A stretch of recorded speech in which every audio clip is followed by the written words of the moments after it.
Hi, this is D'Angelo from Cross-Sell, and I'm going to be showing you how to activate our upsell pop-up. And first, let me show you what it looks like. The upsell pop-up is shown when the add to cart button is clicked for the main product. When that when the add to cart button is clicked, the modal is generated. This modal here is our upsell pop-up. And in the pop-up, you'll see the header and you'll see the products that you've included. Now, let's go to the dashboard to see how we have this turned on.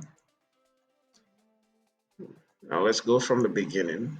In the dashboard, once you're logged into the app, we're going to Settings, Quick View, and Upsell Pop-up. And we're going to scroll down to Upsell Pop-up. Now, to have this activated, we'll check this option here to show Upsell Pop-up on product pages.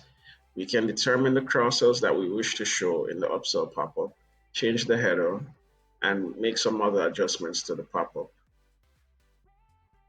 such as display and the behavior.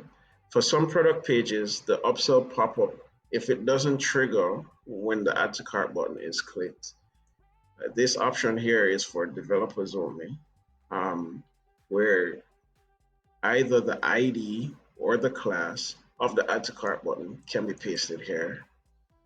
Now, once you've made your changes to the upsell pop-up, go ahead and click Save. And that's it. Now, once that's done, go to your product page and test if the upsell pop-up is working on your side.